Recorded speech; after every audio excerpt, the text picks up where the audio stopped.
The collision of rhythm mechanics and high-octane action has spawned some of the most innovative experiences in the modern independent gaming landscape. Following the path laid down by heavy hitters like Hi-Fi Rush, a new challenger has entered the ring from the creative minds at Brain Jar Games, which is coming today to early access. Dead as Disco is a neon-soaked beat-em-up that blends the slickness of modern martial arts combat with a commitment to musical synchronicity. This is not just a fight-to-the-beat game. The title is a choreographed dance of death, where every punch, dodge, and finisher feels like a visceral extension of the soundtrack.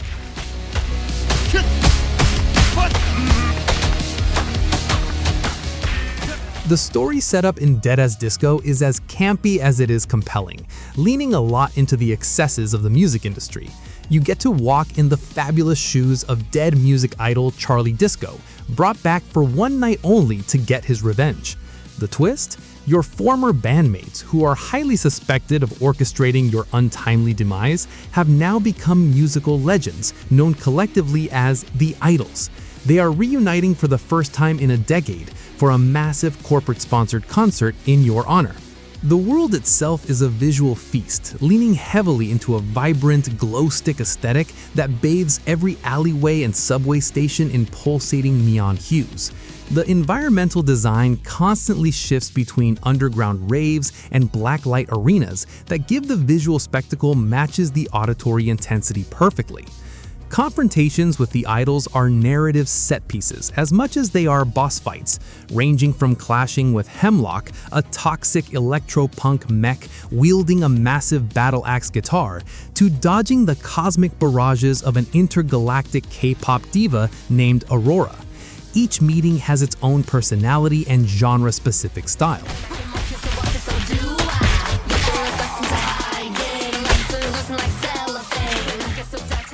Between these adrenaline-pumping missions, you return to your cozy home base, the dive bar. This acts as a hub world where you can catch your breath. Collecting memorabilia scattered across the levels allows you to customize the space and, more importantly, slowly solve the mystery of what actually happened to the band 10 years ago.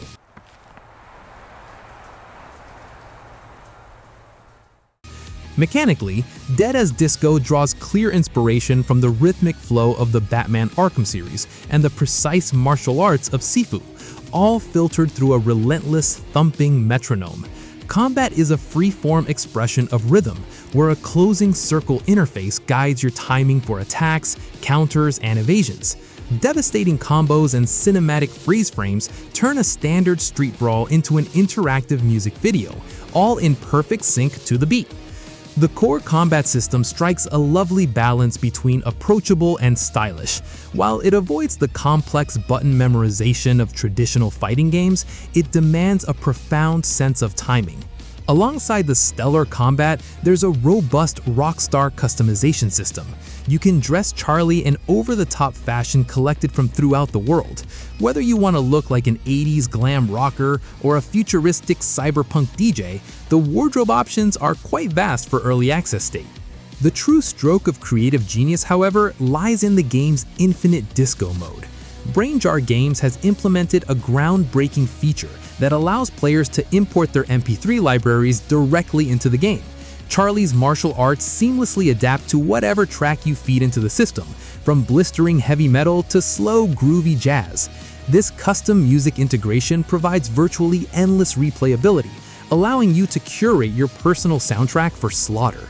It is a liberating mechanic who elevates the experience from a static campaign into a personalized rhythm sandbox, empowering the player to completely dictate the emotional and kinetic tempo of every single combat encounter they face.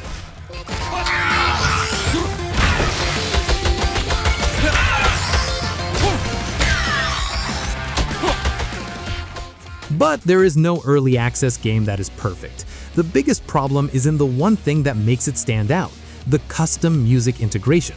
Importing standard 4x4 time signature tracks with a consistent tempo works beautifully, but the engine struggles significantly with variable beats per minute and complex time signatures. Songs with abrupt tempo changes or odd beats mess up the combat sync, causing missed inputs and unbelievably frustrating battles. Players are often required to manually tweak track audio offsets in the menus, an arduous task that breaks the otherwise seamless immersion of the game. Also, the visual style is impressive in its larger artistic strokes, but it has some glaring inconsistencies.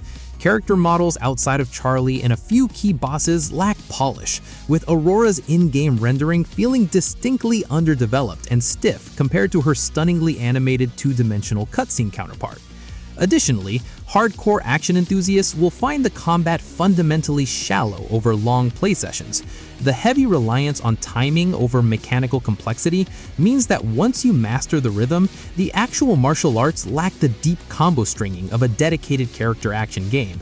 The absence of a challenging hard mode in the current build exacerbates this issue, leaving veteran players craving a steeper difficulty curve to truly test their reflexes.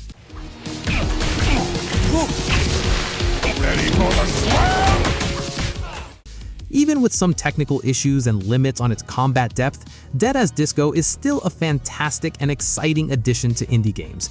It's still in early access, and there are many things that can be improved and added when the full release comes, like a multiplayer mode that is not unlocked yet. It's hard to find a unique joy in it, and it shines through its lively energy and strong visual style. Brainjar Games has created a colorful, energetic world that invites exploration, even if it sometimes shows signs of its ambitious goals. So that is for today's video. Don't forget to check our indie game review and our indie game top list. Thank you for watching, and see you in the next one.